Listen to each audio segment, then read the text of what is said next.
고해소에 들어와갖고 자매 하나가 막 우는 거예요. 신부님, 왜 나를 무시하느냐? 내가 돈이 없어 무시하냐? 아니면 사회적 지위가 낮아서 무시하냐? 내가 세상에서까지 무시받는데 성당에 와서까지 무시를 받아야 되느냐? 아니 그게 무슨 말씀이냐고? 그러면은 이 자매가 하는 말이, 왜 지난주에 내 인사를 안 받냐? 남들 인사는 다 받고. 참, 저는 나름대로 교우들한테 다 한다고 했는데 그 와중에도 내가 그분의 인사를 받지 않았기 때문에 그분은 일주일 동안 내가 미웠던 거야.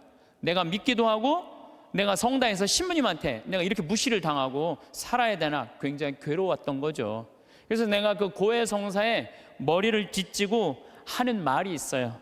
그래, 사는 게 죄다. 사는 게 죄야. 성당에서 내가 주일학교 이렇게 보면은 한 20명, 30명 교사들이 있으면 내가 또 이뻐하는 교사가 있잖아요. 그 이뻐하는 교 한 명만 이뻐하면요, 나머지 한 15명이 20명 다 적이 돼버려. 딱 반으로 나눠줘요. 그래서 누구 이뻐할 수도 없어, 그놈의 시기심 때문에. 여러분들, 세상에 살면서 우리가 죄 안 짓고 살 수 있는 사람 있을까요, 없을까요? 이 세상 사는 한 죄 안 짓고 살 수 있는 사람은 단 한 사람도 없어요. 저는 죄 질 것 같아요, 안 질 것 같아요? 저도 져요. 저도 져요. 제가 평택에 처음에 32살 때 본당 신부로 나갔을 때 교우들이 거의 4,000명이 넘었어요. 32살에 4,000명이 넘는 본당 신부를 했으니까 얼마나 잘하고 싶겠어요. 주일날 미사가 끝나면은 대미사 한 1,000명 정도 미사 참여를 왔어요. 그러면은 그 미사 끝에 성당 마당에서 그 교우들 손 한 번씩 잡아주려고 한 분도 안 빼고 손을 잡아주면서 눈 마주치면서 일일이 말은 다 못했지만 눈으로 잘 지냈느냐, 잘 지내라, 이런 마음으로 눈인사까지 다 했어요. 그런데 어떤 경우는 또 교우가 손을 붙잡고 지난주에 뭐 우리 집 애가 아파서 병원에 갔다 왔다 뭐 이런 얘기를 하면 또 그 얘기 들어줘야 되잖아요. 그래갖고 이렇게 제가 이렇게 얘기를 들어주면서도 귀는 그분 얘기를 듣고 눈은 지나가는 분들 계속 인사를 이렇게. 그래서 저는 제 나름대로 최선을 다해서 교우들 사랑의 마음을 전했다고 생각을 했어요. 근데 다음 주에 고해소에 들어와갖고 자매 하나가 막 우는 거예요. 신부님, 왜 나를 무시하느냐? 내가 돈이 없어 무시하냐? 아니면 사회적 지위가 낮아서 무시하냐? 내가 세상에서까지 무시받는데 성당에 와서까지 무시를 받아야 되느냐? 아니 그게 무슨 말씀이냐고? 그러면은 이 자매가 하는 말이, 왜 지난주에 내 인사를 안 받냐? 남들 인사는 다 받고. 참, 저는 나름대로 교우들한테 다 한다고 했는데 그 와중에도 내가 그분의 인사를 받지 않았기 때문에 그분은 일주일 동안 내가 미웠던 거야. 내가 믿기도 하고 내가 성당에서 신부님한테 내가 이렇게 무시를 당하고 살아야 되나 굉장히 괴로웠던 거죠. 그래서 내가 그 고해 성사에 머리를 뒤지고 하는 말이 있어요. 그래, 사는 게 죄다. 사는 게 죄야. 사는 게 죄예요. 어떨 때 보면 이쁜 것도 죄예요. 이쁜 것도.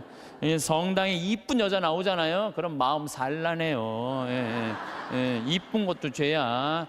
또 이쁜 여자가 또 그냥 거기서 그냥 막 성당에서 그냥 활동도 하고 막 빛이 나면은요, 더 미운 거죠. 나는 왜 저렇게 이쁘게 태어나지 못했을까? 어떨 때 보면은 이쁜 것도 죄예요. 여러분들은 성당에 열심히 나오고 싶어요. 자녀들 손잡고 남편하고 같이 행복하게 성가정 이루고 살고 싶어. 예수, 마리아, 요셉이 이룬 성가정, 여러분 다 그런 꿈이 있죠? 정말로 다 같이 미사 참여 손잡고 하고 싶은 꿈이 있는데, 자식은 성당 가자 그러면은 마치 성당 가는 건 구닥다리나 하는 것처럼 엄마나 가라 그러고 성당 가는 거 무시할 때, 내가 무시당하는 게 아니라 예수님까지 무시당하는 기분 들 때 우리가 너무너무 슬퍼요. 남편은 또 술 먹고 바람 피고 때리고 폭력을 하면은, 여러분들 그런 남편 정말로 죽이고 싶을 때도 있잖아요. 정말 난 착하게 살고 싶은데 마음에 죽이고 싶은 생각이 들 때가 있어요. 얼마 전에 어떤 할머니가 56년 동안 남편이 계속 때렸던 거예요. 근데 이 할아버지가 이 병이 누워갖고 치료하자고 그러는데도 또 그날도 때린 거예요. 그러니까 할머니가 홧김에 그 할아버지를 결국은 죽였잖아요. 그러니까 그 할머니는 평생 맞으면서도 가정을 지키고 싶었던 거예요. 그런데 그런 조그만 죄들이 쌓여서 제 생각에는 큰 죄가 되는 것 같아요. 조그만 죄들이. 나는 착하게 살고 싶은데 세상이 가만 놔둬요, 안 놔둬요? 가만히 안 놔두잖아요. 나 성당에서 신앙생활 열심히 하고 싶은데 다른 사람이 나 욕하고 헐뜯으면은 내 마음 안에서 미움이 생겨요, 안 생겨요? 나는 정말로 착하게 살고 싶은데 남들이 가만히 안 놔두는 거야. 또 보이스피싱 있잖아요. 이 금쪽 같은 아들이 서울 가서 공부 잘하고 있는데 갑자기 전화가 한 통 온 거예요. 지금 아들이 교통사고가 나갖고 지금 병원에 내가 데려다 준 사람이다. 이 응급실에 있는데 수술 안 하면은 죽는다. 빨리 돈 좀 보내라. 아니, 아들이 죽는다는데 묻지도 따지지도 않고 어떻게 해요? 돈 300만 원 보내줬어. 그랬더니 한 10분 후에 아들이 전화하는 거, 엄마 잘 있느냐고. 멀쩡한 아들이. 이미 돈은 보냈는데. 그렇게 2008년부터 3만 건이 넘는 보이스피싱에 우리 순진한 사람들이 얼마만큼의 돈을 손해를 받느냐면 3,700억을 손해를 봤어요. 3,700억을. 그러니까 그 착한 사람들이 그렇게 돈이 사기당했다고 생각했을 때 화가 나요, 안 나요? 화가 나요. 착하게 살고 싶은데도 세상이 가만히 놔두지 않는 거예요. 근데 여러분들, 여기 계신 여러분들 대부분이 착하게 살고 싶은 분들일 거예요. 그러니까 이 시간에 여기 나왔겠죠. 한번 착하게 살아보고 싶은 의지가 있는 분들 아니에요. 근데 남을 죄짓게 하는 사람들은 반드시 하느님께서 거기에 응당한 대가를 치른다고 예수님 말씀하시잖아요. 예수님께서 이런 말씀을 하시죠. 남을 죄짓게 하는 일이 일어나지 않을 수는 없다. 참 중요한 말을 해요. 우리가 세상을 살면서 남을 죄짓게 하는 일을 안 일어날 수는 없다. 그러나 불행하여라. 그러한 일을 저지르는 자, 이 작은 이들 가운데 하나라도 죄짓게 하는 것보다 연자매를 목에 걸고 바다에 내던져지는 편이 훨씬 낫다. 너희는 스스로 조심하여라. 우리 이 세상 살아가면서요, 나도 죄를 안 짓고 살아야 되지만 나로 하여금 다른 사람이 죄를 져서는 안 된다는 거예요. 그래서 항상 죄에 대해서 경계를 해야 되는 거죠. 그래서 여러분들 주위 중에 지금 사기치는 사람들, 남 괴롭히는 사람들, 이런 사람들 누가 다 대신 벌 줄 거야? 하느님께서 대신 다 벌 줄 거예요. 그래서 여러분들이 직접 벌 주지 마세요. 누구한테 미뤄? 하느님한테 미뤄. 하느님이 좀 알아서 좀 해달라고. 그래서 이 세상에서 제일 회개시키기 힘든 사람이 어떤 사람이냐면은 자기는 죄 지은 게 하나도 없고 다 남 탓이라고 생각하는 사람. 마누라 실컷 두들겨 패고 난 다음에 당신 마누라 때리면 안 된다고 그럴 때 나는 잘못한 거 하나도 없다. 저 마누라가 잘못해서 내가 두들겨 팬 거다. 이런 사람은 회개시킬 수가 없어요. 그러니까 여기 계신 분들 중에 나는 지금 잘하고 있는데 남들이 잘못돼 갖고 내가 죄를 짓는 거다. 내가 때리거나 이러는 거다. 이거 큰 위험에 빠진 분들이에요. 옛날에 러시아에 신부님이 한 분 계셨어요. 이 신부님은 이렇게 시내 본당 신부님이었어요. 근데 이렇게 가정방문 아침에 나가고 병자성사를 나갈 때 보면 그 앞에 몸 파는 여자들이 그냥 성당 앞에 시내니까 쫙 있었어요.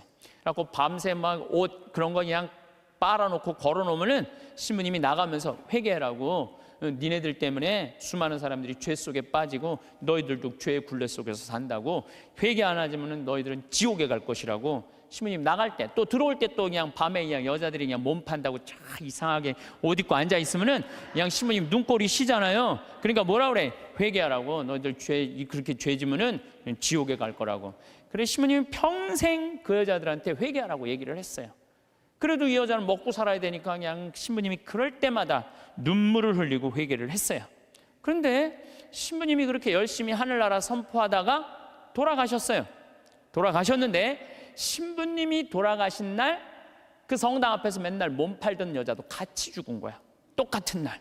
그래갖고 이제 베드로 성인 앞에 가고 이제 천당, 지옥, 연락, 도정을 딱 받으려고 이렇게 줄 서서 있는데 신부님이 가만히 보니까 평생 몸 팔고 살던 여자가 앞에 딱 서 있는 거야. 이 여자가 내 앞에 있네? 그래갖고 이제 저 여자 평생 죄 짓고 산 여자니까 저 여자는 지옥에 갈 거야.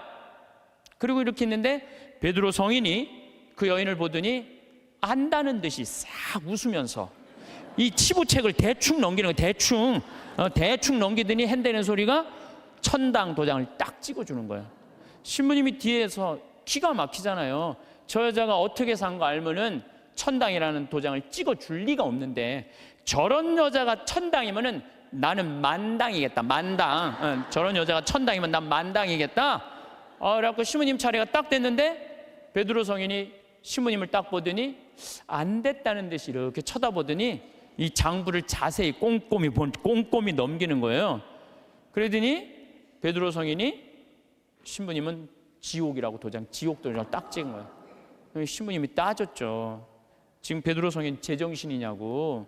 평생 몸 팔고 산 저 여자는 천당이고 하느님 나라 평생 선포하고 산 난 왜 지옥이냐고 이유를 대라고.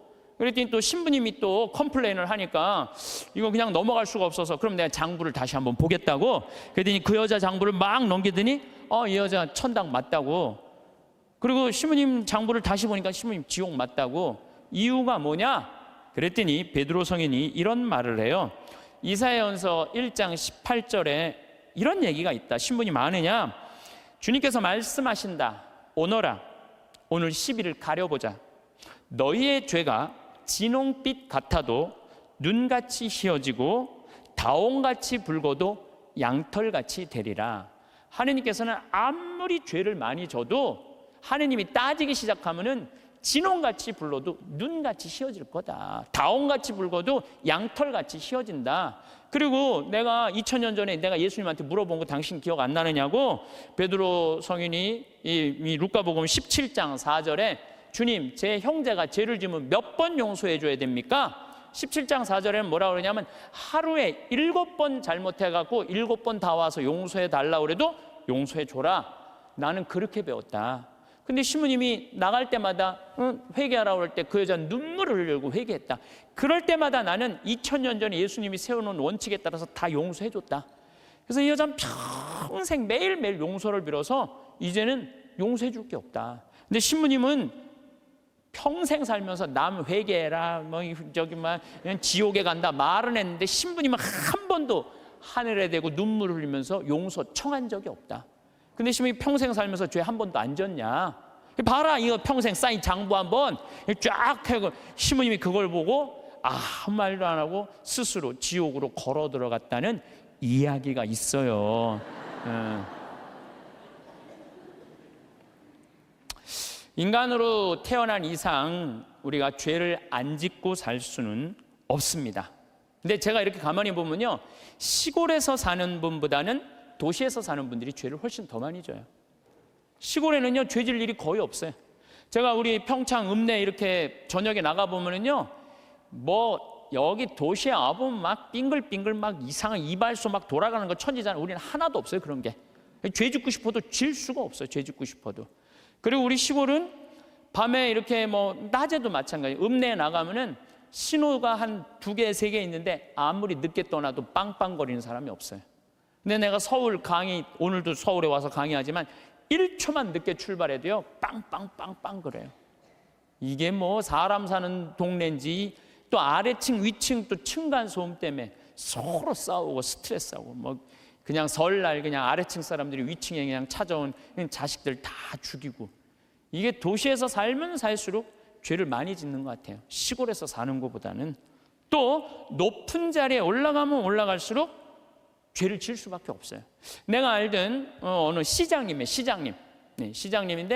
열심히 우리 천주교 교우죠. 근데 자기는 정말로 돈을 안 받았대요. 정말 하느님 앞에 맹세할 수 있대요. 그런데 자기가 감옥에 10달 갔다 왔대요. 갔다 온 이유가 뭐냐면 추석 때 선물 꾸러미들이 그렇게 많이 들어온대요. 그러면은 선물을 막 다 보낸대요. 그럼 정말 사과 박스 같은 게 들어오면은 그 미처 못 보내고 던지고 가는 사람이 있대요. 그럼 업무 바쁘다 보면 다음날 뜯어보면 거기 안에 돈이 꽉 들어있대요. 그래갖고 다시 돌려줘도 하루만 그게 그 집에서 잠을 자도 이게 꺼리가 된다는 거예요. 자기는 전혀 받고 싶지 않은데.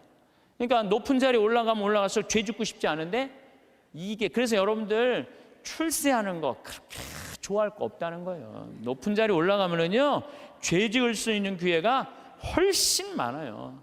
많이 가지면 가질수록 죄를 더 많이 짓는. 부자가 하늘나라 들어가는 것보다는 낙타가 바늘구멍 통과하는 것이 훨씬 쉽다고 예수님 말씀하셨잖아요. 많이 가진 사람 많이 내놔야 돼요. 빌 게이츠, 워런 버핏, 이 두 사람이 얼마를 만들어놨냐면 1,000억 달러를 만들어놨어요. 1,000억 달러. 빌 게이츠는 600억 달러를 내놓고 워런 버핏은 300억 달러를 빌 게이츠한테 줬어요. 자선재단에. 그럼 웬만한 사람이면은 자기가 만들고 싶잖아요. 300억 달러면. 참, 우리나라 전 대통령 300억 원을 냈다고 그러는데, 이 빌 게이츠, 워런 버핏은 자기가 관리하지도 않아요. 빌 게이츠한테 줬어요. 왜 그러냐고 그러니까, 나보다는 빌 게이츠가 훨씬 자선 사업을 잘해왔기 때문에 잘할 것 같아갖고 300억 달러를 냈다는 거예요. 얼마나 멋있어요. 그러니까 미국의 부자들은 존경받는 거예요. 근데 우리나라 부자들은요, 이게 내놓는 걸 떼어놔서 안 떼어먹으면 다행일 텐데, 이 세금으로 떼어먹으니까 우리나라는 부자에 대한 거부 반응이 있는 거예요. 예수님이 그랬어요. 많이 가진 사람은 많이 내놔야 된다. 많이 가진 사람. 하느님께서 많이 준 얘기는 많이 나누라고 그러는데, 이게 여러분들 루카복음 16장에 부자와 나자로 얘기 알죠? 부자는 잘 먹고 잘 살았어. 하다못해 나자로 떨어지는 부스러기도 개가 나자로 종기 핥았어요. 근데 마지막 날에는 나자로는 아브라함 품에서 참 호강을 하고, 부자는 뜨거운 불덩이에서 물 한 방울 그것도 못 먹었잖아요. 예수님이 그러잖아요. 살아생전에 너무 고생을 했기 때문에 이 나자로는 호강을 하는 거. 당신은 부자인데 아무것도 나누지 않았고 고생하는 거다. 그러니까 우리가 돈이 많고 출세하면 할수록 뭐에 가까우냐면 죄에 가까운 거예요. 그만큼 뭐가 많아? 책임이 많기 때문에. 책임이 없는 게 속편한 게 있어요. 예수님은 이방인, 죄인들, 창녀들이 먼저 천국 간다는 말이 저는 요즘 조금 이해가 돼요. 버림받고 가난하고 빼곡고 힘없는 사람 천당 갈 확률이 많아요. 근데 여기가 지금 수서 성당이란 말이에요. 우리나라에서 제일 잘 사는 동네란 말이야.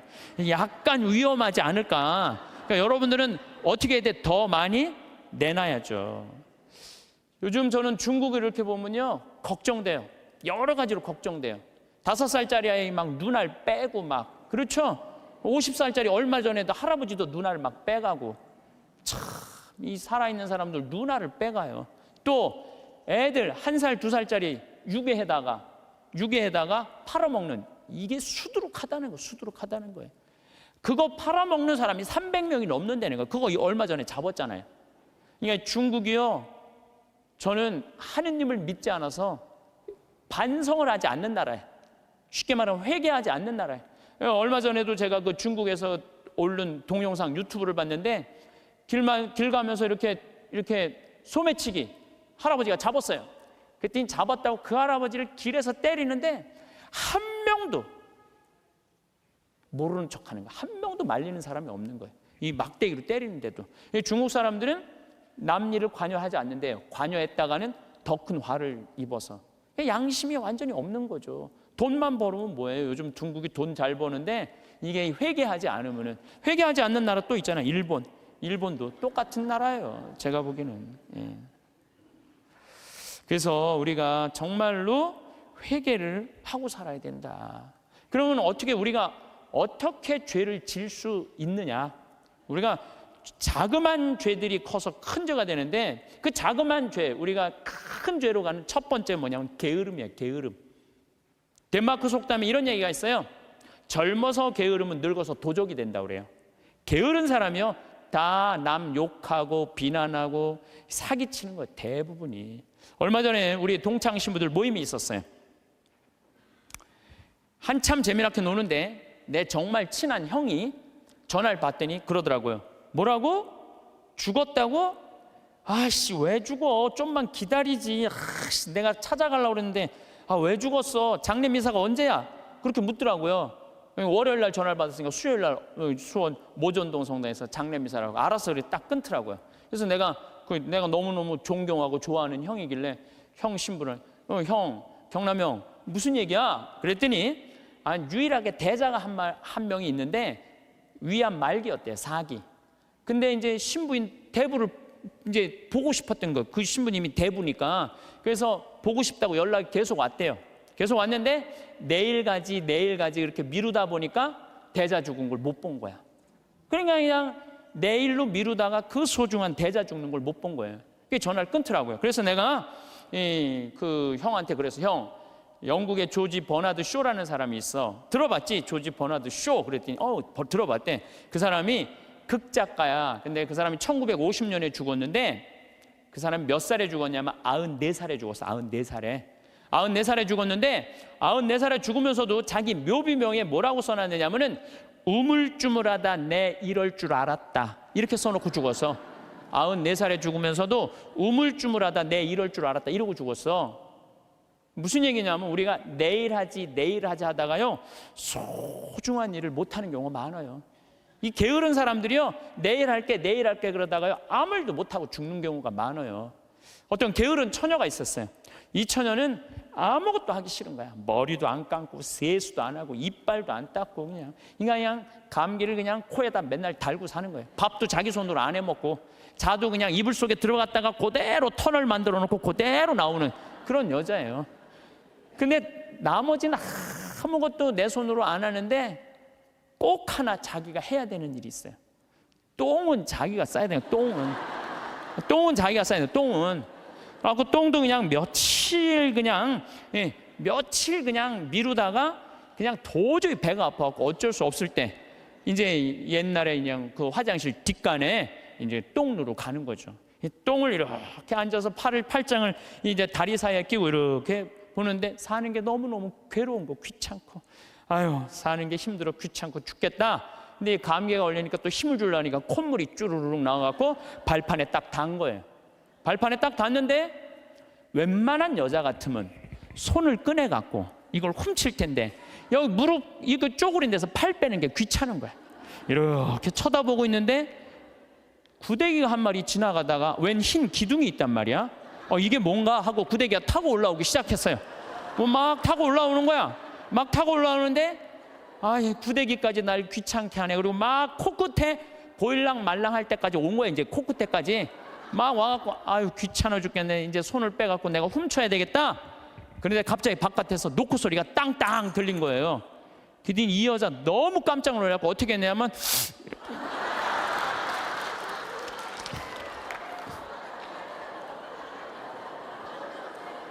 우물쭈물하다가 그러는 경우 참 많아요. 우물쭈물하다가 큰 코 닥치는 사람들 많아요. 여러분들 이런 분들도 많아요. 성당 나가. 나중에 나갈게. 내가 좀 더 늙으면 나갈게. 그러다가 성당 나가서 회개도 안 하고 정말 하느님 만나지도 않고 그러다가 갑자기 죽는 경우 많아요. 막 게으른 처녀나 내일 가지 그러다가 그 중간에 그냥 시모님한테 병자성사도 못 받고 죽는 사람이나 뭐 달라요? 달릴 게 뭐 있어요? 우리 생태마을에는 이제 그 여름에 환경 피정을 해요. 전국에서 70개 성당이 와요. 그럼 애들이 한 3,000명 정도 와요. 그럼 2월 달에 예약이 끝나요. 그럼 어떤 성당은 2월 달부터 계속 답사 와요. 답사 오고 프로그램 확인하고 선생님, 신부님, 수녀님들이 다 와갖고 궁금한 거 있으면 다 물어봐. 그런 성당들은요 와서 프로그램 잘하고 가요. 근데 어떤 성당은 답사도 안 오고 전화도 안 하고 프로그램 문의도 전혀 안 해. 6월달, 7월달 하기 전에 6월달에 오리엔테이션을 해요. 전국에 있는 성당에 다 오라고 그래갖고 하루. 그래서 프로그램 다 답사식 그것도 안 와. 아무 준비도 안 하고 딱 왔다가 내가 이럴 줄 알았으면 여기 안 왔다고. 그리고 그냥 2박 3일 동안 싸우고 가는 성당들도 있어요. 보면은 인생에 있어서 준비가 안 돼 있는 사람들은 항상 싸워요. 항상 보면은 우리 생태마을에도 우리 직원들 이렇게 보면은 여기 고추밭에 대 좀 한 100평 좀 전부 다 걷어놔. 저녁에 와보면 안 걷어놨어. 그럼 왜 안 걷어놨어? 태풍이 온다고 그랬다. 누가 일을 시켰다. 계속 핑계를 대요. 그럼 내가 잘라요. 게으른 사람은 어떻게 했어요? 자르면 또 우린 대개 서울, 경기도에서 이제 다 취직을 해갖고 하잖아요. 집에 가갖고는 또 뭐라고 하냐면 그 생태마을 망해야 된다고 그런 데는 꼭 게으른 사람들이 남 핑계를 많이 대요. 마태복음 24장 45절에 보면 충실한 종과 불충실한 종 얘기가 나와요. 주인이 자기 종에게 집안 식솔들에게 제때 양식을 내줬는데 그렇게 하는 슬기로운 종이 있는가 하면은 주인이 늦게 오려니 하고 술 먹고 때리고 이래갖고 주인이 갑자기 어느 날 왔을 때 당황한다 이거죠.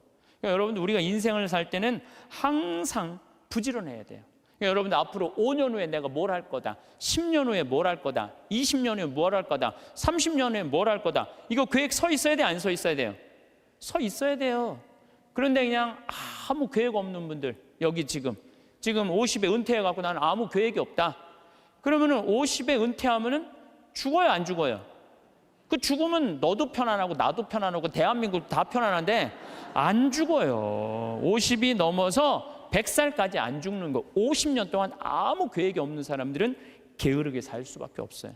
여러분들, 우리나라가 지금 100살 이상이 몇 명이냐면 13,400명이에요. 100살 이상이. 근데 더 놀라운 건 뭔지 아세요?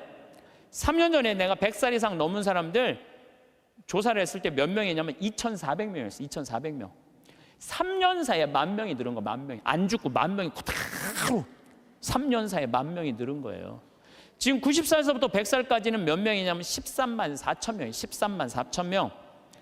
그런데 80살에서부터 90살까지는 몇 명이냐면 97만 명이에요. 97만 명. 근데 70살부터 80살까지 몇 명이 270만 명, 273명. 그래서 65세 이상이 몇 명이 613만 명, 613만. 근데 이분들이 안 죽고 그대로 가는 거예요, 이제.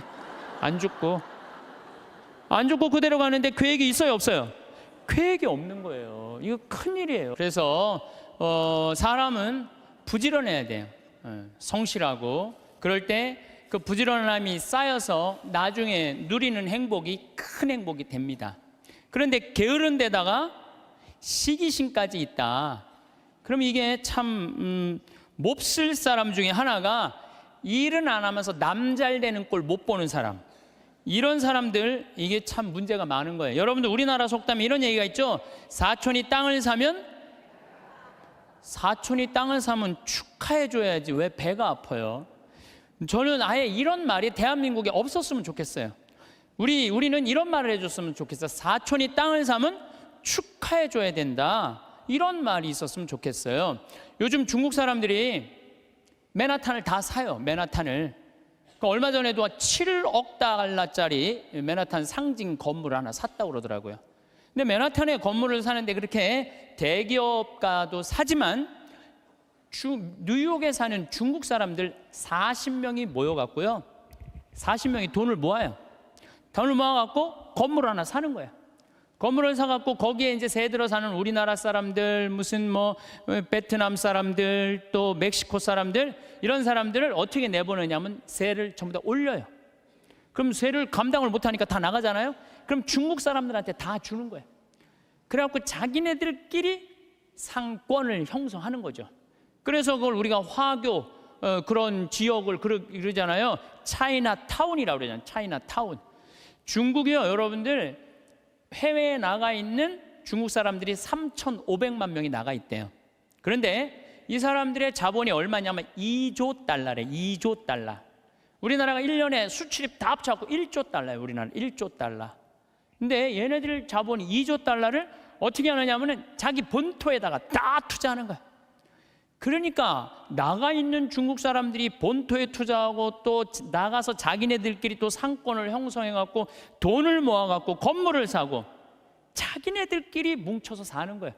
말레이시아의, 인도네시아의 재정은 70%, 말레이시아도 마찬가지고 중국 사람들이 모든 상권을 다 줘요. 그런데 우리나라는 사촌이 땅을 사면 배가 아프다는 이 잘못된 이런 나쁜 이 우리들의 이 속담이라고 그럴 수도 없고 정말 이런 말은 없어야 돼요. 사촌이 땅을 사면 어떻게 해줘야 돼? 축하해줘야죠. 근데 우리는 남 잘 되는 꼴을 못 봐.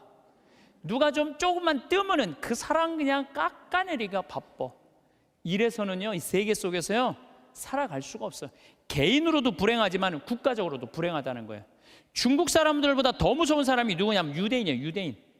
유대인들은요 얼마나 무시무시하냐면은 이 뭐 폴란드에서 사는 유대인, 러시아에서 사는 유대인들이 여기서는 도저히 못 살겠다, 미국으로 가야 되겠다. 미국에 딱 가면, 공항에 딱 내리면은요, 이민자 협회 회가 있어요. 그래갖고 그 사람을 아파트를 빌려주고 또 취직까지 다 시켜줘요. 그 사람이 일었을 때까지 잘해줘요.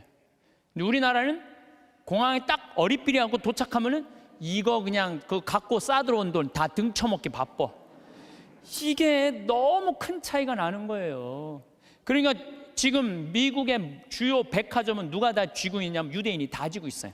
유대인이 다 쥐고 있는데, 유대인들은 자기 백화점에 입점을 누구 먼저 제일 먼저 받느냐면 유대인이 만드는 물건부터 제일 먼저 받아들여요. 그러니까 얘네들이 잘 살 수밖에 없죠. 그 유대인들이 그래갖고 돈을 모으잖아요. 그럼 자기 돈은 누구한테 맡기냐면 유대인 은행에 갖다 맡겨요.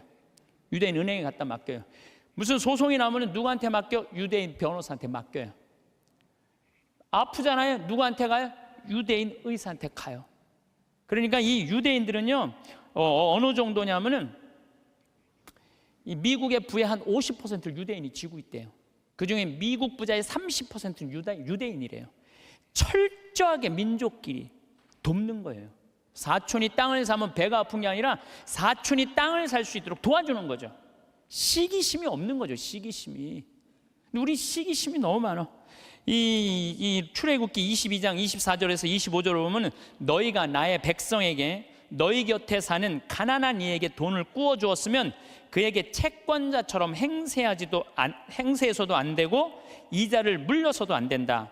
너희가 이웃의 겉옷을 담보로 잡았으면 해가 지기 전에 돌려주어야 한다. 이게 유대인들은요, 민족끼리는 서로 책임진다. 이게 철저해요. 근데 우리나라 사람들은, 제가 외국에 나가보면요, 다 개인적으로는 잘 살아요. 근데 다 같이 모여갖고 건물 샀다는 얘기는 한 번도 들어본 적이 없어. 예. 우리가 이게 안 되는 거예요. 개인적으로는 특출나지만은 이게 서로 축복해주는 게 안 되는 거죠. 미국에 7대 영화사가 있는데 이 중에 6개가 유대인이에요. 6개가 파라마운트, MGM, 워너브라더스, 유니버설, 21세기 폭스, 다 유대인이 만든 영화사예요. 할리우드의 모든 건, 디즈니, 월트 디즈니만 미국 사람 거예요. 근데 이 월트 디즈니도 CEO가 20년 동안 유대인이 하고 있어요. 그러니까 황금알을 낳는 건 다 유대인이 쥐고 있는 거야. 그러니까 얘네들이 영화에서 나오는 돈들, 배우도 유대인을 쓰고, 무슨 시나리오 작가도 유대인을 쓰고, 감독도 유대인이고, 영화 배급사도 유대인이고, 그러니까 다 같이 사는 거예요. 얘네들이, 자기네들이 돈이 이렇게 생기잖아요. 그럼 이 돈을 또 미국에 있는 유대인들은 어디다 보내냐? 본토에 보내요. 이스라엘, 팔레스타인 이쪽으로 보내는 거예요. 그러니까 서로 협력해서 사는 거죠. 잘 나가는 사람 시기하면요, 분열이 일어날 수밖에 없어요. 근데 성당에서도 하다못해 주일학교 하나를 운영해도요, 이게 깨지는 경우가 시기심 때문에 깨져요. 시기심 때문에. 성당도 왜 깨져? 전 총회장단하고 후임 총회장들하고 서로 시기심 때문에 성당도 깨지는 거예요. 시기심이 참 많아요. 하느님께서 양을 바친 아벨의 제물은 받고 곡식을 바친 카인의 제물을 받지 않자 어떻게 해요? 카인이 아벨을 죽이잖아요. 시기심 때문에 그러는 거예요. 시기심 때문에. 사무엘 이서의 이 상권의 18장 7절에 보면은 지금 PLO, 이스라엘 맨날 테러하는 걸 PLO라고 그러잖아요. 이게 팔레스타인이에요. 팔레스타인. 근데 옛날에도 2000년 전에도 3000년 전에도 이 성서에는 필리스타인이라고 써 있어. 필리스타인 있었어요. 얘네들이 맨날 유대인들하고 싸웠어요. 골리앗한테 맨날 그냥 지고. 근데 다윗이 나와갖고 필리스타인, 팔레스타인들을 다 쳐 죽여요. 그래서 완전히 사울이 그냥 완전 왕권이 굉장히 강화가 돼요. 근데 다윗이 싹 들어오니까 이스라엘 처녀들이 속을 들고 춤을 추면서 이런 노래를 해요. 사울은 수천을 쳤고 다윗은 수만을 쳤네. 이 얘기를 듣고 사울이 살짝 미쳐요. 뭐가 생기냐면 시기심이 생기기 시작하는 거야. 그래서 다윗을 죽이려고 그래. 끊임없이 죽이려고 그래. 끊임없이 죽이려고 그러고 하다못해 딸 미가를 다윗한테 줘요. 사위야, 사위. 그런데도 죽이려고 그래요. 결국은 그 능력 있는 다윗은 사울 곁을 떠나요. 사울 곁을 떠나니까 사울이 훌륭한 장수를 잃어버렸잖아요. 훌륭한 장수를 이루는 필리스틴하고 싸우다가 마지막에 다 죽고 자기만 남아요. 어떻게 했겠어요? 스스로 자기 배를 칼로 자기 자살이에요, 자살. 다윗을, 그 능력 있는 다윗을 자기 옆에 왕으로 데리고 있었다면, 시기심을 가지지 않고 데리고 있었다면 아마 사울은 이스라엘 처음으로 통일한 왕으로서의 그 대단한 명성을 누렸을 거야. 근데 그놈의 시기심 때문에 모든 걸 다 잃어버리는 거죠. 여러분들, 우리들 다 마찬가지예요. 여러분들 가만히 보면요, 뭐 때문에 우리가 깨지는, 교회 분열도 시기심 때문에 깨지는 거예요. 오죽했으면은 예수님께서 최후의 만찬 끝나고 제자들의 발을 씻겨주고 난 다음에 마지막 기도가 뭔지 알아요? 거룩하신 아버지, 아버지께서 저에게 주신 이름으로 이들을 지키시어 이들도 우리처럼 하나 되게 해주십시오. 예수님 마지막 기도도 뭐야? 분열이 일어나지 않고 하나가 되길 바라는, 하나를. 근데 성당에서 내가 주일학교 이렇게 보면은 한 20명, 30명 교사들이 있으면 내가 또 이뻐하는 교사가 있잖아요. 그 이뻐하는 교 한 명만 이뻐하면요, 나머지 한 15명, 20명 다 적이 돼버려. 딱 반으로 나눠져요. 그래서 누구 이뻐할 수도 없어, 그놈의 시기심 때문에. 사랑도 못하는 거야, 그놈의 시기심 때문에. 사랑도 못해, 사랑도. 사도 바울은 고린토전서 1장 10절에 교회 분열을 걱정하면서 이런 편지를 써요. 모두 합심하여 여러분 가운데 분열이 일어나지 않게 하십시오. 여러분이 저마다 나는 바오로 편이다, 나는 아폴로 편이다, 나는 계파 편이다, 나는 그리스도 편이다 하고 말한다는 것입니다. 그리스도가 갈라지셨다는 말입니까? 분열이 얼마나 심했으면 이런 말까지 했겠어요. 시기심으로 생긴 분열은요, 공동체를 망가뜨려요. 마음 안에 시기심이 있는 사람은요, 평화로울 수가 없어요. 뭐 여러분들 잘 알겠지만 이 영화 아마데우스의 모차르트하고 살리에르라고 그랬잖아. 살리에르가 너무 모차르트를 시기해갖고 마지막에 모차르트 막 계속 힘들게 작곡 이때까지 해야 된다 그러면서 그냥 거기에 그냥 막 모차르트가 막 해갖고 모차르트도 빨리 죽지만 살리에르도 결국은 정신분열로 정신병원에서 생을 마감을 해요. 그러니까 남을 축하해주는 사람은요, 복을 받는데요, 남 안 되게 시기하는 사람은요, 그만큼 고통을 겪는 거예요. 친구가 성공하거나 사회에 승진하면 축하해주는 넓은 아량이 있어야 돼. 남 시기한다고 내가 행복한 게 아니에요. 남 부러워한다고 내가 행복한 게 아니에요. 나는요, 달리기를 정말로 못해요. 정말로 초등학교 뛰면 꼴등이야. 막 하고 뛰어도 꼴등이야. 얼마나 이놈들이 빠른지. 난 정말로 달리기를 못했어요, 초등학교 때. 그리고 나는 참 그림을 못 그렸어요. 제가 이렇게 뭐 옛날엔 그림의 필요성을 별로 몰랐는데, 뭐 외국에 다니고 뭐 미술관에 다니다 보면 막 뭐 얘네들이 막 고흐 막 이런 애들이 그림 그리는 거 보면요, 내 마음 안에서 막 예술혼이 막 불타요. 그래갖고 막 집에 와갖고 막 도화지도 사고 크레용도 사갖고 집에 와서 막 그림을 그려요. 동창 신부들 오면 내가 보여줘요. 이 그림 어떠냐? 그러면은 동창 신부들이 이구동성을 하는 얘기가 조카가 그린 거냐, 조카가. 난 내가 그린 건데. 한 7살 정도 애가 내 그림을 보고 안 웃는 사람이 한 명도 없었어요. 명작이지, 보고 웃는 거 보면은. 그런데 수준은 조카가 그린 그림이냐. 난 그림을 참 못 그려요. 또 나는 수학을 참 못해요.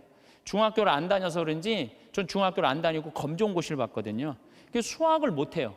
고등학교 올라가도 이해가 안 되더라고요. 지금 나는 그래서 지금 학교 다니면서 수업 시간에 자는 애들 다 느낌 아니까, 걔네들 느낌 아니까 이해가 돼요. 왜냐하면 이해가 돼야지 수업 도저히 알아듣지를 못하니까. 난 수학을 정말로 못했어요, 수학을. 근데 내가 맨날 나는 왜 달리기를 못하지? 나는 왜 이렇게 키가 조그마지? 나는 왜 수학을 못하지? 나는 왜 그림을 못 그리지? 맨날 이런다면 난 불행한 사람일 거예요. 나는 그런 걸 못 가졌지만 난 뭐가 좋아요? 목소리가 좋잖아요, 나는. 네, 목소리가 좋잖아요. 저는 제가 목소리 좋은 거 어렸을 때 어떻게 알았느냐면, 애들이 막 발표할 땐 다 시끌시끌해요. 근데 내가 일어나고 발표하면 다 조용해요. 이게 귀가 확 들리나 봐요, 귀가. 그래서 제가 왜 목소리 좋은 줄 아느냐면은, 사복을 입고 내가 음식점에 가서 음식을 시키면요, 많은 분들이 나한테 이렇게 물어요. 내가 사복을 입었으니까 내가 누군지 어떻게 알아요? 근데 내가 음식을 딱 시키면요, 저한테 딱 하는 말이 있어요. 혹시 성우시냐고. 그러니까 내가 생긴 게 잘생겼어, 키가 커, 뭐가 있어. 딱 목소리만 듣고 혹시 성우시냐고. 그래서 수도 없이 들어요. 성우시냐는 얘기를 정말 많이 들어요.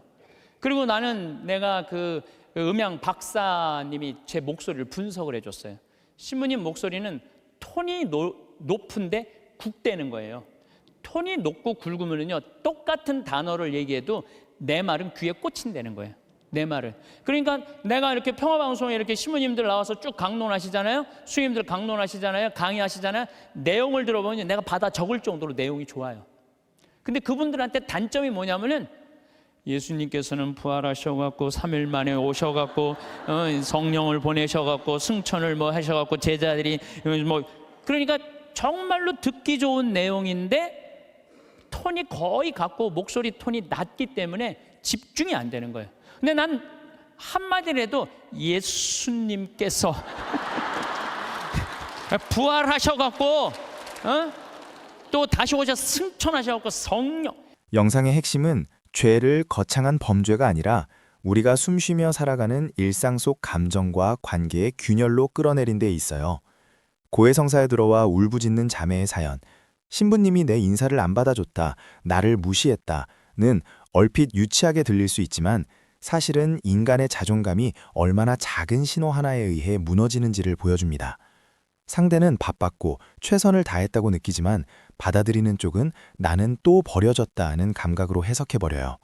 저는 여기서 죄의 본질이 의도보다 관계의 결과에 더 가까울 수 있다는 메시지를 읽었습니다. 누군가를 상처 입히려는 마음이 없었다 해도 상처는 생기고 그 상처는 한 주 내내 미움으로 발효됩니다. 그래서 신부가 내뱉는 그래 사는 게 죄다 라는 말은 체념이 아니라 인간 조건에 대한 통찰처럼 들려요. 이 강론은 죄를 행동보다 마음의 움직임으로 많이 다룹니다. 질투, 시기, 미움, 억울함, 분노 같은 감정은 누구에게나 스치고 지내가는데 문제는 그것이 쌓이고 굳어 나를 정당화하는 논리가 될 때입니다. 주일학교 교사들 사이에서 누군가 한 사람만 예뻐하면 나머지가 적이 되어 공동체가 반으로 갈라진다는 장면은 너무 현실적이에요. 사실 우리는 사랑도 칭찬도 관심도 한정된 자원처럼 느끼는 순간이 있죠. 그러면 타인의 인정이 곧 나의 박탈로 번역됩니다. 저는 이 부분이 교회 공동체뿐 아니라 회사, 가족, 친구 관계 전반에 적용되는 인간 심리의 민낯이라고 생각했어요. 흥미로운 건 강론자가 죄를 짓지 않고 살 수 없다고 말하면서 동시에 내가 다른 사람을 죄짓게 해서는 안 된다는 경계를 세운다는 점입니다. 여기서 윤리의 무게중심이 바뀌어요. 나는 결백하다는 선언이 아니라 나는 영향력을 가진 존재다라는 자각이 핵심이 됩니다.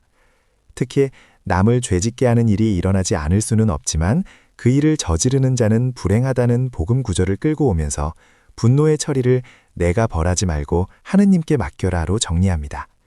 저는 이 대목이 복수의 충동을 진정시키는 종교적 장치로 기능한다는 점에서 강력하다고 봐요.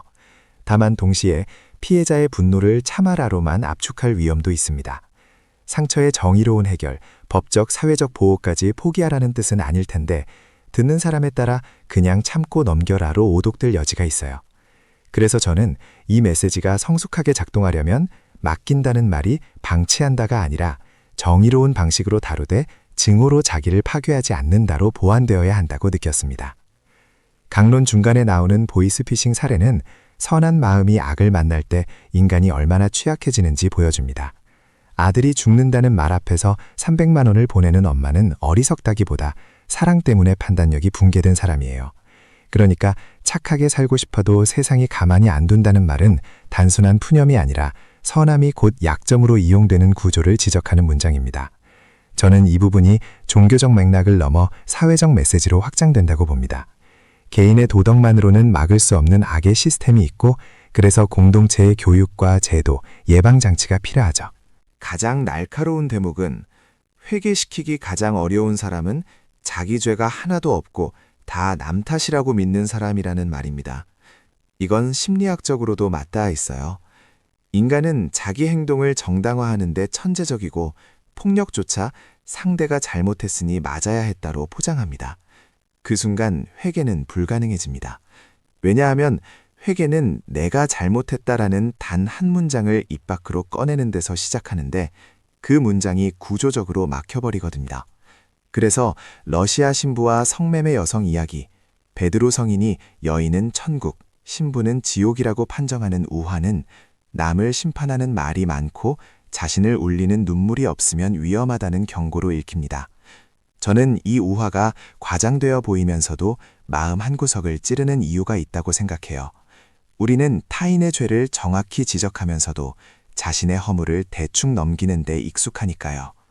다만 저는 강론의 몇몇 예시가 특정 집단을 지나치게 일반화하는 방식으로 전달될 때 메시지의 힘이 오히려 약해질 수 있다고 느꼈습니다. 어떤 나라나 민족을 회개하지 않는 나라처럼 단정하거나 민족 집단의 경제적 특성을 하나의 성격처럼 묶는 서술은 듣는 사람에게 자극적인 인상을 남기지만 동시에 편견의 씨앗이 될 수 있어요. 강론자가 말하려는 핵심, 개인이든 공동체든 반성 없는 번영은 위험하다. 서로 돕는 연대는 힘이 된다는 충분히 의미 있지만 그것을 전달하는 방식은 더 정교할 필요가 있다고 봅니다. 저는 오히려 우리 안의 시기심과 게으름이 공동체를 약하게 만든다는 자기 성찰의 메시지에 집중하는 편이 더 설득력 있다고 느꼈어요. 후반부에 강조되는 게으름은 이 강론의 또 다른 축입니다. 내일 하지, 나중에 하지가 쌓여 소중한 사람의 마지막을 놓친 이야기. 우물쭈물하다가 이럴 줄 알았다는 묘비명은 종교적 회개를 넘어 삶의 태도를 찌르는 말입니다. 저는 여기서 게으름을 단순한 생활 습관이 아니라 책임 회피의 형태로 봅니다. 준비하지 않는 사람은 늘 싸우고 핑계를 찾고 남 탓을 하게 된다는 흐름은 꽤 냉정하지만 현실적이에요. 결국 부지런함은 성공을 위한 기술이 아니라 관계를 지키고 공동체를 유지하는 윤리라는 뜻이죠. 강론은 전체 흐름을 제 관점에서 한 문장으로 정리하면 이렇습니다. 죄는 나쁜 사람들만의 문제가 아니라 상처받기 쉬운 인간들이 서로를 찌르며 살아가다가 생기는 일상의 균열이며 회개는 그 균열을 인정하고 책임지는 첫걸음이다. 저는 이 메시지가 강력하다고 느꼈어요. 다만 그 강력함이 타인을 때리는 도덕적 망치가 되지 않으려면 끝까지 자기 쪽으로 돌아와야 합니다. 남의 죄를 열거하는 순간보다 내 마음에서 피어나는 시기와 미움, 게으름과 정당화를 붙잡아보는 순간이 더 위험하고 더 필요합니다. 결국 이 강론은 착하게 살고 싶다는 사람들에게 말해요. 착함은 감정이 아니라 훈련이고 회개는 한 번의 이벤트가 아니라 매일의 방향전환이라고. 그리고 그 방향전환이 시작되는 지점은 언제나 아주 사소한 장면, 인사 한 번, 눈길 한 번, 마음속에 왜 나는 에서부터라는 것을요. 그러니까 단어 하나하나가 똑같은 말인데도 목소리 때문에 제가 받는 이득이 너무너무 많아요. 그러니까 저는 중학교, 고등학교 때도 미사 해설하고 독서하고 뭐 신학교 때도 무슨 뭐 세미나 발표하고 이럴 때 제가 목소리 좋은 걸 저 자신도 알아요. 그래갖고 내가 서품 받을 때 난 다른 거 달리기 잘해달라고 나 기도한 적 없어요. 서품 받을 때 띠 잘 뛰게 해달라고 그런 적도 없어요. 나는 누워서 이 재단에 엎드려갖고 주님한테 딱 두 가지 부탁했어요. 강론 잘하게 해달라고, 또 하나는 글 잘 쓰게 해달라고. 신부가, 나는 신부 중에 키 큰 신부 별로 소용없다고 생각해요. 아니 복음 선포하는데 키가 무슨 상관이야. 예. 그리고 난 생긴 것도 그렇게 중요하다고 생각하지 않아요. 제가 그 보좌 신부 때 굉장히 15,000명, 16,000명 본당에 보좌 신부를 했었어요. 그러면은 저 뒤에 있는 분들은 내 얼굴이 안 보여요. 그러니까 미사참여 뒤에 하시는 분들은 끝까지 내 얼굴 몰라, 1년 내내. 근데 그분들이요 10년 후 20년 후 와갖고 내 목소리 딱 들으면요 목소리가 생각이 안 되는 거예요. 목소리만 좋으면 됐지 뭐 키 커서 뭐해. 그렇지 않아요? 그러니까 과연 내가 받은 게 뭘까? 내가 받은 게 뭘까? 여기 계신 분들 하느님께서 하나씩 다 주셨어요. 다 주셨어요. 신부님 전 받은 게 정말 아무것도 없는 것 같은데요. 밥 잘하는 것도 재능이에요. 밥 잘하는 것도. 나는 우리 이 주방장님, 우리 생태마을의 주방장님 있는데 정말로 음식을 맛있게 해요. 그러니까 그냥 최고의 주방장이 되는 거잖아요. 얼마나 청소 잘하는 것도 나는 재능이라고 생각해요. 정리정돈 잘하는 사람. 우리 조카가 얼마 전에 여자 조카랑 밥을 먹는데 자기가 대학 다닐 때 고등학교 졸업하자마자 빌딩 청소한 사람이 있어요. 1,000억을 넘게 벌었대요. 자기는 항상 정리하는 걸 너무너무 좋아했대요. 빌딩을 정리하고 나면 기분이 너무너무 좋다는 거예요. 그래갖고 그렇게 해서 자기가 1,000억이 넘는. 그러니까 우리가요 여러분들 자녀들 가운데 너무 비교하면 안 돼요. 우리 애가 이거 너는 왜 수학 경시대 1등을 못 해왔냐? 너는 왜 사법고시 합격을 못 해왔냐? 왜 달리기 잘하는 애가 왜 수학 경시대 1등을 해야 돼? 달리기만 잘하면 되지. 그렇지 않아요? 여러분 유현진 선수한테 지금 사법고시 합격해오라고 그러면 유현진 선수 사법고시 합격해올 수 있어요? 유현진 선수 뭘 잘해? 공 잘 던지나요? 하나만 잘하면 돼요. 또 지금 사법고시 합격한 애한테 너 메이저리그 갖고 공 던지라 메이저리그 입구에도 못 가요. 사람이요 다. 그러니까 제가 생각하기는 지 멋이 없어서 그래. 지 멋대로 살 줄 알아야 돼. 자기 생긴 대로 살 줄 알아야지. 그리고 거기다가 남을 축복해 줄 수 있는 마음을 가지고 있는 사람들은요 진짜 행복한 사람이에요. 진짜 행복한 사람. 그래서 저는 제가 뭐 키도 안 크고 힘도 안 세고 몸도 조그맣고 뭐 이래도요 나는 내가 받은 게 뭔지 너무너무 잘 알아요. 난 내가 받은 게 목소리라는 생각, 정말 하나님한테 감사해. 난 어머니한테 정말 감사해요. 어머니 나 이렇게 조그맣게 낳아줘서 목소리 좋게 낳아주셔서 너무너무 감사하다고.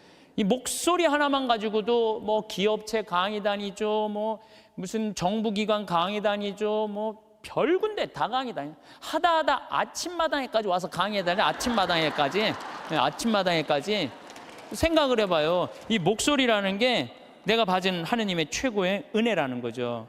저는 가끔 의사 선생님들이 주식 투자하다가 쫄딱 망하고 마지막에 자살하는 분들 가끔 봐요. 의사가 되는 게 쉬운 일이에요. 정말로 어려운 일이에요. 그 공부하려면 얼마나 힘들어요. 그러면은 그렇게 7년, 6년 동안 뼈가 빠지게 의사 공부했으면 의사만 하면 되지. 주식 투자는 왜? 그렇지 않아요? 그러니까 자기가 잘할 수 있는 걸 계속 하는 게 제일 중요한 거예요. 그런데 이상한 데다가 방향을 돌리면은요 망하는 거예요. 뭐 아까 잠깐 저기 강의 들어오기 전에 보니까 어떤 영화 배우가 25년 동안 버는 거 쫄딱 망했대. 영화 배우는 연기만 잘하면 돼요. 다른 거 이상한 거 하다가 되게 망하는 게 자기가 잘할 수 있는 걸 안 해서 그래. 자기가. 그러니까 여러분들 자녀들 가운데서도 공부만 해야 된다는 거, 이 머릿속에 이거 빼세요. 공부 빼고는 나머지 다 잘하는 애들 많아요. 공부 빼고. 그런데 나머지 다 잘하는 건 그건 소용없어. 수학하고 영어만 잘하면 돼. 이게 대한민국의 불행에, 제가 지난주에도 말씀드렸지만은 대한민국의 불행으로 가는 길이에요. 불행으로 가는 길이에요. 그래서 자기가 잘할 수 있는 일을, 내가 포크레인 저 잘해요. 포크레인 정말 잘해요. 내가 뭐 하루 종일 포크레인 가지고 황토 집 질 때도 포크레인으로 지는 황토도 잘 개요. 근데 내가 포크레인을 하면서 깨달은 게 뭐냐면 아침부터 밤 6시, 7시까지 하는데도 하나도 안 지겨워. 10시간을 여러분들 공부하라고 그래봐요. 나 아마 미칠 거예요. 10시간 공부하라고 그러면. 근데 포크레인을 10시간 하면 하나도 안 지겨워. 시간 가는지도 모르고. 일이라는 게요, 내가 재미가 있고 몸에 이렇게 탄력이 붙으면요 일처럼 재미난 게 없어요. 그러니까 여러분들 자녀들 중에 혹시 몸은 튼튼한데 머리가 안 되는 애들은 생태마을에 한번 도전해 보세요. 예. 저는 우리 생태마을이 지금 여주도 나는 고등학교 졸업한 아이로 하고 싶어요. 여주도. 그리고 아프리카 자카란다도 그 농장도 고등학교 졸업한 아이들 파견하고 싶어요. 그 가끔 50살, 60살 되신 분들이 전화해. 거기 생태마을 취직하고 싶다고. 지금 우리 생태마을에 50살, 60살 천지야, 천지 지금. 예. 우리가 이 세대 교체가 필요한 거, 세대 교체가. 그래서 혹시 이 방송 듣고 나도 저기 가서 일할까? 50살 넘은 분들은 하지 마세요. 예. 예. 대신 누굴 보내? 자녀를 보내, 자녀. 몸은 튼튼하나 머리가 안 돌아가는 애들, 이런 애들 꼭 좀 보내주시기를 바라겠습니다. 여러분들, 남을 축복해 주는 일은 참 즐거운 일이에요. 시기하지 않고 남을 축복해 주는 건 참 즐거운 일이에요. 그래서 저는 우리 후배들이 막 강론자라고 이러면 너무 기분이 좋아요. 나 우리 생태마을에 이제 부관장 신부들이 3분이 이제 지금 왔다 갔는데, 저는 이제 강의는 내가 하지만 미사 강론은 부관장 신부님들이 되게 해요. 너무 강론을 잘하세요. 그러니까 사실 제가 강의하는 거에 많은 부분들은 부관장 신부들이 강론하는 걸 듣고 내가 그걸 갖고 여기서 하는 거예요. 그래서 내가 부관장 신부들한테 손을 꼭 잡고 너무 고마워. 나한테 이런 재료를 제공해줘서 너무너무 고마워. 참 이렇게 후배 신부들이 강론 잘하는 거 보면 기분이 너무 좋아요. 그것도 막 사목 잘하면은 막 박수 쳐주고 싶고. 그럼 내가 행복해요. 근데 저놈 새끼 봐라, 나보다 강론을 잘하네. 이때부터 불행해지는 거예요. 남을 내가 조금 능력이 모자라도 잘하는 사람을 이렇게 칭찬해 줄 때 나도 행복하고 너도 잘 살고 나도 잘 사는 거야. 중국 애들이 지금 본토는 뭐 하느님 안 믿어갖고 엉망이지만 나가 있는 중국 사람들은 대단하거든. 유대인은 말할 것도 없고, 유대인들은 말할 것도 없고. 나는 우리나라가요, 사촌이 땅을 사면 축하해 준다. 아예 사촌이 땅을 사면 배가 아프다, 이 말 아예 없었으면 좋겠어. 오늘 이후부터 우리는 아예 사촌이 땅을 샀어? 그래, 축하해 주는 그런 문화가 난 이루어졌으면 참 좋을 것 같아요. 그런데 생각을 해봐요. 시기심이 게으른 놈이 시기심까지 있어. 게으른데 남 욕이나 하고 앉아 있어.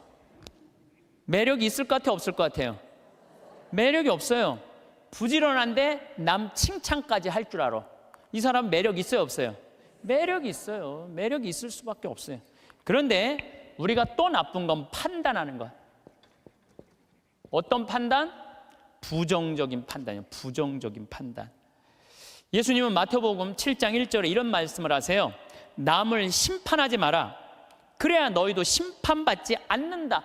이야, 내가 남을 심판하면은요, 하느님도 나를 심판을 해요. 근데 내가 남을 심판하지 않으면 하느님께서 나를 심판하지 않아요. 아주 쉬운 거잖아요. 근데 왜 우리가 남을 심판을 하냔 말이에요. 너는 어찌하여 형제의 눈 속에 있는 티는 보면서 내 눈 속에 있는 들보는 깨닫지 못하느냐. 저는 이게 평생의 내 숙제였어요. 남의 눈에 있는 티끌을 볼 것이냐, 내 눈에 있는 들보를 볼 것이냐. 여러분들은 이 대한민국에 보면은요, 남의 티끌은 기가 막히게 끄집어내. 남의 티끌은. 근데 우리는 어떻게 해? 자기 눈에 있는 들보는 안 보는 거야. 텔레비전을 보면은요, 이 세상에 다 죽일 놈만 있는 것 같아. 죽일 놈만. 다 때려 죽일 놈만 대한민국에 사는 것 같아. 그래요? 대한민국이 그렇게 막 때려 죽일 놈만 살아요? 저는요, 얼마 전에 내가 좋아하는 우리 최경남 신부가 또 해준 얘기예요. 자기가 조용필 저 콘서트를 갔다 왔대요. 감동받았대요. 너무너무 정말로 프로페셔널이 저거구나. 우리 신부들도 저런 마음으로 사목을 하면은 정말로 사목이 잘 될 거란 얘기를 하면서 나한테 기가 막힌 얘기를 해주더라고요. 조용필 씨가 1982년 비련이라는 못 찾겠다 꾀꼬리라는 4집, 이 4집을 냈는데 비련이라는 그 노래가 있대요. 그런데 시골 병원에 지적 장애아가 8년 동안 14살짜리 먹은 여자애가 울지도 않고 웃지도 않는 거야. 그런데 얘가 비련이라는 노래를 듣고 울기 시작하는 거야. 14살짜리가 막 울더래요. 그러니까 병원에서 난리가 난 거죠. 8년 동안 웃지도 않고 울지도 않던 애가 비련이라는 노래가 눈물을 쫙 흘리니까. 그러니까 부모도 미치죠. 내 애가 감정 표현하니까 얼마나 행복하겠어요. 그래갖고 그 병원에서 연락을 한 거예요. 조용필 씨한테. 제발 우리 병원에 한 번만 와갖고 이 아이 손 한 번만 잡아줘라. 손 잡아주고 노래까지 해주면 더할 나위 없지만 손이라도 잡아줘라. 했는데 그때 조용필 씨가 1982년 4집 못 찾겠다 꾀꼬리 할 때 캬바레에 가서 노래 한 곡 하면 3천만 원을 받았대요. 지금 돈으로. 근데 보통 하루에 3-4번씩 나갔대요. 그러니까 그 매니저가 무슨 소리냐, 지금 하루에 1억씩 버는 사람인데 그 시골까지 위약금 물 수 있느냐, 꿈도 꾸지 마라. 전화를 끊었대요. 근데 조용필 씨가 이렇게 바깥에서 듣는 무슨 얘기냐 그랬더니 매니저가 아니 저기 뭐 어떤 지적 장애 여자아이가 당신 비련이라는 노래를 듣고 막 눈물을 흘리다고 병원에 한번 초대를 한다는데, 아니 이제 바빠 죽겠는데 거기를 어떻게 하느냐 그랬더니 오늘 공연이 몇 개냐고 그랬더니 뭐 4개라고 그랬더니 그거 다 취소해라. 내 위약금 내가 물겠다. 가자 그 병원에 차 대라. 그랬더니 조용필 씨가 차를 타고 그 시골까지 쫙 간 거예요. 갔는데 얘를 딱 봤는데 얘가 뭐 조용필이 누군지 어떻게 알아요. 보고 가만히 있는 거야. 근데 조용필 씨가요, 대단한 사람이 그 14살짜리 여자의 손을 잡고 비련이라는 노래를 부르는 거예요. 기도하는 사랑의 손길로 탁 이렇게 노래를 쫙, 그냥 오빠 막 그러잖아요, 여러분들. 그러니까 얘가 또 눈물을 쫙 흘리는 거야. 그러니까 그냥 이 병원이 감동이죠, 감동. 그리고 이 조용필 씨는 그걸 보고 갔어요. 부모님이 너무 감동받아서 우리가 조금이라도 사례를 할 테니까 통장 번호를 알려달라고 그랬더니 조용필 씨가 한 말이 전 정말 기가 막힌 말이에요. 나는 오늘 저 아이의 눈물을 통해서 이제까지 받은 모든 돈, 앞으로 받을 돈 모든 것보다 비싼 보상을 받았다. 그러니까 나한테 돈 보낼 생각하지 말아라. 탁 갔다는 거예요. 그게 1982년 얘기예요. 그래서 물론 내가 조용필 씨가 훌륭하다는 건 알았지만 그 다음에 내가 조용필 씨 뒷조사를 쫙 해봤어요.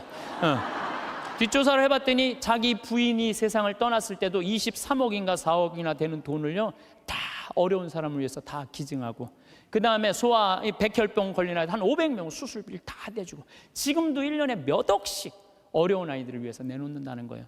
그러니까 우리가 이 세상을 보면서 다 나쁜 놈들만 있는 게 아니에요. 우리가 참 훌륭한 사람들이 많아요. 요즘 저는 김장훈 씨 독도 참, 여러분들 이거 대단한 가수 하나가 대단한 일을 하는 거예요. 지금 독도 뭐 100억 모은다 그러잖아요. 저도 이제 동참 꼭 하고 싶어요. 여러분들 일본 애들은요 자기네 나라에서 살고 싶지 않은 애들이에요. 2011년 3월 11일 후쿠시마 지진이 일어났지. 원자력 발전소 원자탄 폭탄 터진 거예요. 그것 때문에 지금도 방사능 때문에 고생하고 있죠. 태풍이랑 태풍은 그냥 일본에 다 가서 지금 아직도 10월 30일인데 아직도 무슨 프란치스코 뭐 이거 태풍 다 살고 싶지 않은 거예요. 1905년에 일본 애들이 우리나라를 어떻게 돌아왔는지, 독도는 우리 땅, 그리고 우리나라 먹은 거예요. 지금도 독도는 우리 땅이라고 자기네들 이번에 뭐 외교 홈페이지에 하잖아요. 한국 먹고 싶다는 거예요. 그러니까 대놓고 얘기하는 거예요. 대놓고. 근데 이 정치인도 기업인도 못하는 가수 한 사람이 얼마나 대단해요. 이 세상은요 나쁜 놈만 있는 게 아니에요. 정말로 멋있는 사람들이 많아. 근데 우리는 판단을, 어떤 판단을, 부정적인 판단하는 거예요. 그 부정적인 판단 때문에 잘못된 판단으로 이어지는 경우가 너무 많다는 거예요. 조조가 동탁을 죽이려고 그래요. 한 왕실을 자꾸 동탁이 쥐고 흔들으니까, 그러니까 조조가 죽이려고 그러다가 들켜요 동탁한테. 왜냐하면 동탁이 무술이 너무 뛰어나거든요. 도망을 가기 시작해요. 진궁이랑 장수랑 막 도망을 가는데 동탁이 전국에다 방을 붙인 거예요. 조조 잡아오면 엄청난 벼슬과 상을 내리겠다고. 그러니까 조조는 마음 편안하게 쉬지를 못한 거죠. 산속으로 굶으려가면서 그냥 여기저기 피신을 하다가 아버지 조승 아버지 친구 여백사라는 집에 이제 숨어들기 시작해요. 근데 여백사가 이 조조를 너무 반갑게 맞아주는 거예요. 야, 너 그동안 고생했으니까 우리 집 와서 편안하게 쉬라고. 내가 방 따뜻하게 해줄 테니까 편안하게 쉬라고. 근데 우리 집에 음식을 준비할 테니까, 근데 문제는 우리 집에 술이 없다. 내가 고을에 가고 술을 받아올 테니 너는 쉬고 있어라. 그리고 이제 여백사는 이제 고을로 술 받으러 나간 거예요. 근데 이 의심 많은 조조는 혹시 고을에 가서 나 고발하러 간 거 아닌가 의심하기 시작해요. 의심을 막 하는데, 그러니까 이제 집을 염탐을 하는 거야. 근데 부엌 문이 이렇게 닫혀져 있는데 부엌에서 칼 가는 소리가 들리는 거야. 칼 가는 소리가. 근데 집안 식구들이 이런 말을 하는 거예요. 큰 놈부터 잡을까 작은 놈부터 잡을까. 아니 조조는 조그매고 진궁은 컸거든요.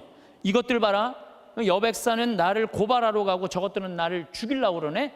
그래갖고 문을 박차고 들어갔고 여백사의 식구 부인 자식 9명을 다 죽여요.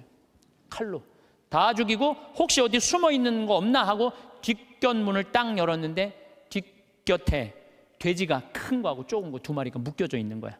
그러니까 이 식구들은 큰 돼지를 먼저 잡을까 작은 돼지를 먼저 잡을까 이렇게 말한 건데, 조조는 어떻게 들은 거예요? 큰 놈을 먼저 잡을까 자기를 잡는 줄 알고 죽인 거죠. 자기의 잘못된 판단 때문에 그렇다는 거예요. 여러분들 우리가 정말 판단이 다 옳아요? 여러분들? 그래갖고 조조가 막 도망을 가요. 도망을 가는데 술을 받아서 기분 좋게 오는 조승을 길에서 여백사를 만나요. 그 자리에서 죽여요 조조가. 왜? 한 번 잘못한 걸 덮기 위해서는 더 큰 거짓말을 하고 더 큰 잘못을 저지르는 거예요. 그래서 여기 계신 여러분들은 정말로 내 눈에 있는 뭘 봐야 돼? 들보를 볼 생각을 해요. 남의 눈에 있는 티끌 꺼낼 생각하지 말고. 나는 이 성서 예수님이 참, 예수님 말씀마다 정말 묵상하면 정말 깜짝깜짝 놀랄 말씀 정말 많아요. 이게 소크라테스가 너 자신을 알라 그 얘기하고 똑같잖아요. 그렇죠? 그 다음에 공자의 제자 증자가 성인 1일 3성, 1일 성인지도 1일 3성, 오신 자기 일을 3번 반성하라고 그러잖아요. 그러니까 우리가요, 신앙인들은요 남 잘못 캐내는 사람이 아니에요. 신앙인들은 누구 잘못 캐내는 사람이야? 내 잘못 캐내는 사람이야.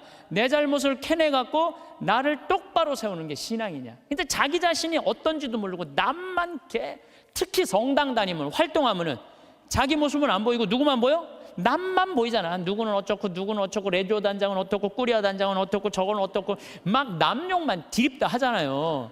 근데 남욕할 시간 있으면 누구 들여다봐? 자기 들여다. 이 부처님 제자 넷이서 장인들끼리 토론했어. 야, 인생 살아가면서 제일 괴로운 게 뭐냐? 그랬더니 한 제자가 사랑이다, 사랑. 얼마나 사랑 때문에 우리가 고통을 많이 겪어요. 우리가 이 세상을 살면서 남녀 문제 수도 없는 갈등의 원인이잖아요. 그랬더니 옆에 있던 제자가 아니다, 사랑보다 더 그런 건 배고픔이다. 그렇죠, 배고픔의 고통. 이거 정말 힘든 거죠. 오죽하면은 대학 교수가 그 돈 몇 푼 받아보겠다고 교수 자리까지 올라가기가 얼마나 힘들어. 그런데 부정 입학, 그 몇백만 원 받아갖고 부정 입학하고 교수 자리 쩔려나가고, 이게 배고픔의 고통 때문에 배고픔. 그냥 먹어도 배고픈 게 이게 인간의 욕심이에요. 인간의 욕심. 그랬더니 또 한 제자가 아니다, 그것보다 더 무서운 거 분노다. 분노. 화가, 자기 화를 조절하지 못하는 거. 이건 저도 동의해요. 사실 저도 인생 살다 보면은 내가 싸운 게 한순간 무너지는 게 뭐냐면 분노 때문에 그래요. 분노. 그랬더니 또 한 제자가 아니다, 그거보다도 더 슬픈 건 죽음에 대한 공포다. 맞죠, 우리 인간이 모든. 그랬더니 그게 다 됐더니 부처님이 하시는 말씀이 아니다, 그것보다 더 슬프고 고통스러운 거는 자기 자신이 누구인지 모른 채 살다가 죽는 거다. 내가 어디서 와갖고 어디로 가는지, 내가 뭘 하는지, 내가 어떻게 살면서 행복한지 아무것도 모르고 그냥 쫓는 게 뭔지도 모르고 그러고 살다가 죽는 게, 저는 부처님 말씀에 저도 동의해요. 예수님, 남의 눈에 있는 티끌 볼 생각하지 말고 자기 눈에 있는 들뽑을 생각을 해라고. 그래서 여러분들 항상 우리가 판단을 할 때 부정적인 판단을 할 거냐 긍정적인 판단을 할 거냐, 이게 아주 중요해요. 근데 요즘 텔레비전을 보면은 여러분들 우리나라 텔레비전 뉴스 보면 한심해 안 한심해요? 한심하죠? 정치인들 정말로 내가 지난번에 생명을 살리는 말씀에도 얘기했지만 진짜 서로 말한 진짜 말한 지금까지도 한심해요. 조금만 정말로 한심해요. 그러니까 그냥 어떤 또 국회의원은 이놈의 나라를 그냥 뒤집어 엎어갖고 북한한테 그냥 줘버려야 된다, 이렇게 말하는 사람들도 있고. 근데 여러분들, 우리나라가 그렇게 한심한 나라일까요? 저는요, 5,000년 역사상, 우리나라가 5,000년 역사상 지금처럼 잘 먹고 잘 사는 적은 없어요. 5,000년 역사상. 고려시대 우리 원나라 조공 바쳤어요. 고려시대 때 원나라한테 조공만 바쳤어요? 왕자도 다 보냈어요. 왕자도 다 보냈어요. 조선시대는 명나라, 청나라 다 조공 바치고 다 왕자들 다 보내고 소현세자 이런 사람들 다 가 있는 거예요. 다. 그리고 그냥 청나라 끝나고 나니까 그 다음에 누구한테 나라 뺏겼어요? 일본한테 나라 뺏겼어요. 1,000년 이상을 통일 국가 다 나눠져서 싸우고, 지금도 나눠져 있지만 그렇게 우리나라 역사가 질곡의 역사를 갖고 있어요. 그런데 이 5,000년 역사상 지금처럼 우리나라가 강성했던 적은 없어요. 우리나라가 경제 규모가요 1조 달러야. 무역 규모가 세계 8위, 경제 규모는 세계 15위예요. 근데 일본은 6조 달러예요. 무역 규모가. 중국이 8조 달러, 미국이 14조 달러예요. 그러니까 우리가 사실은 참 우리나라도 피곤한 나라예요. 양쪽에 너무 센 놈들이 있는 거예요. 중국하고 일본하고. 근데 중국하고 일본이 경제 규모가, 일본이 6조 달러, 중국이 8조 달러예요. 우린 1조 달러밖에 안 돼. 근데 그전에는 1조 달러도 안 됐어. 그러니까 참 조공 바치고 살았던 거죠.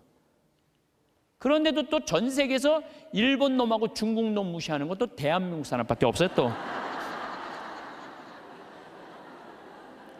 근데 제 생각엔 그래요.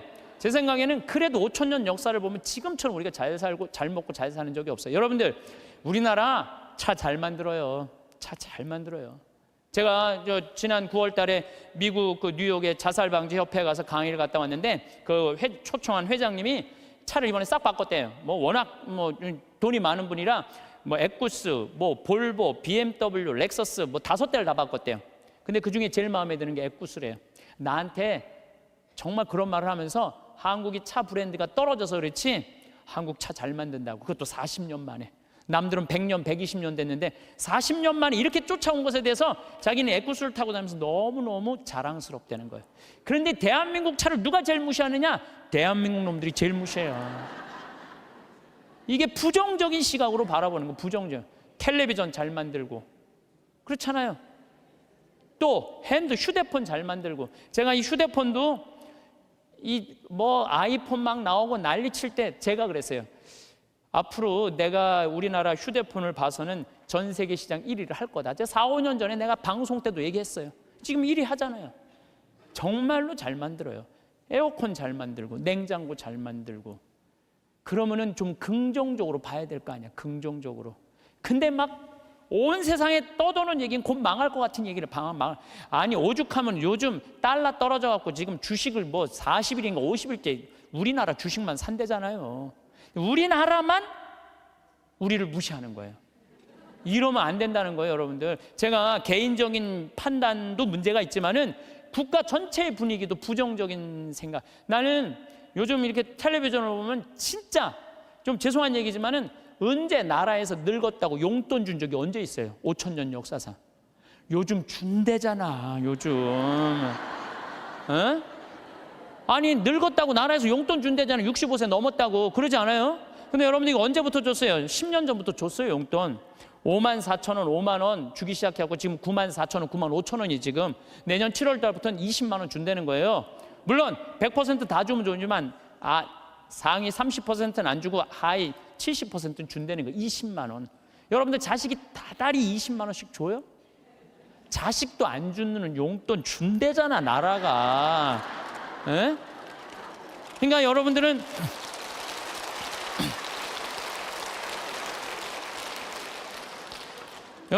자식이 잘 되길 바라지 말고 누가 잘 되길 바라? 나라가 잘 되길 바래.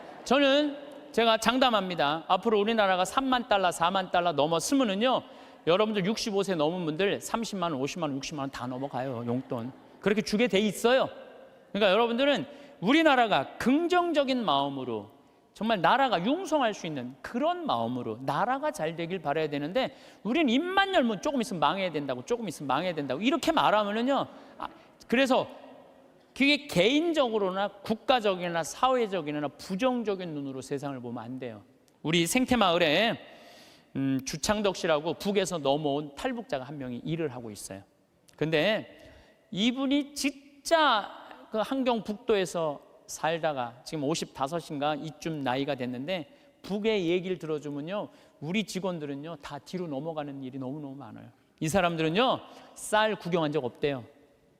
밀가루도 구경한 적 없대요. 제가 제일 놀라운 건 뭐냐면은 북한 사람들 밀가루 먹고 사는 줄 알았더니 밀가루는 1년에 2번 나온대요. 2번. 그리고 강냉이 죽만 먹고 산대요. 그럼 밀가루를 가지고 수제비를 만들어 먹으면 그게 얼마나 고소한지 모른대요. 그건 농약을 쳐야지 맛이 이상할 거 아니야. 농약 칠 돈이 있어야지 농약을 칠 거 아니에요. 그러니까 안전뱅이 아마 밀보리로 아마 하는 것 같아요. 그 수제비 먹으면 그렇게 맛있다는 거예요. 근데 그 1년에 딱 2번 먹는다는 거. 나머지는 전부 강냉이 죽을 먹는다. 나머지는 전부. 그런데 우리 이제 생태마을에서 이제 가지튀김을 하면은, 우리는 가지튀김만 밀가루 살짝 묻혀갖고 튀기잖아요. 그래갖고 그걸 나가면요, 그 가지를 들고 주방을 들어가요. 그 탈북자가. 그 주방장한테 따져요. 밀가루 요것밖에 왜 안 묻히느냐고. 내가 밀가루 먹고 싶어서 북에서 넘어왔는데 왜 밀가루를 요거 조금밖에 안 묻히느냐고. 슬픈 얘기예요. 슬픈 얘기예요. 북한은요 수도 없이 굶어 죽어요. 내가 지금 북한 이야기라는 책을 읽고 있는데 거기서 하는 얘기가 그거예요. 95년, 96년, 97년에 죽을 때 북한 사람 그때 제일 많이 굶어 죽었거든요. 그나마 농장에서 일하는 사람 먹고 살았대요. 탄광에서 일하는 사람 다 죽었대요. 근데 굶어 죽으면요 다 새카매 갖고 죽는데, 못 먹을 때. 근데 자기가 식당에서 일을 하는데 탄광촌에 배정을 받아서 하는데 한 10명이 새카매 갖고 다 쭈그리고 앉아있더래요. 저 사람들은 왜 일도 안 하고 쭈그리고 앉아있는지, 왜 이렇게 새카마냐 그러니까 다 굶어 죽어 있는 거라고. 지금 10몇 명이 그대로 앉아서 그 자리에서. 참, 북한 얼마 전에 6명 넘어갔던 분들 다시 한국으로 보냈잖아요. 그분들 내가 쭉 읽어봤어요. 북한 가면 어떻게 대우할 줄 알고. 아파도 병원 한번 가본 적도 없고 그냥 고통이란 고통을 다 겪고 그리고 온 거예요. 그러니까 나는 북한 무슨 김일성 주체사상 찬양 이해가 안 가요. 물론 내가 제일 화가 나는 건 하느님을 믿을 수 없다는 나라, 그런 나라에 대해서 제일 가슴이 아프고 슬프지만은, 그런데 무슨 북한을 찬양을 하고 그래요. 국민들은 다 굶어 죽어 하는데, 그냥 여기 대통령이라는 그 수령. 우리 또 얼마나 웃기냐면 우리 직원들은 김정은이가 말이야 백성들 굶어 죽이고 그러면요 그 사람이 딱 일어나고 김정은이가 뭡니까? 위대하신 수령아바이 김정은이죠. 또 이렇게 얘기를 해요. 그럼 우리 직원들이 그래. 위대하긴 개뿔이 뭐가 있냐면 국민들 다 굶어 죽이고 뭐가 위대하냐고. 그러면은 그분이 그래. 그건 또 맞는 말입니다. 또 이런다니. 근데 더 슬픈 건 뭐냐면은 이분이 왜 탈북을 했느냐면 자기 딸하고 같이 해서 딸은 지금 간호학과 대학을 다니고 있는데 자기 아들이 관절염이었대요. 부인은 심장병이고 그거 고치고 싶어서 탈북을 한 거예요. 그래갖고 이제 돈을 이제 우리 생태마을에 이제 돈을 조금씩 모아갖고 좀만 기다리면은 자기 가서 데리고 올 텐데 안 기다린 거야. 이 아들하고 부인이 이번 여름에 압록강을 건넌 거예요.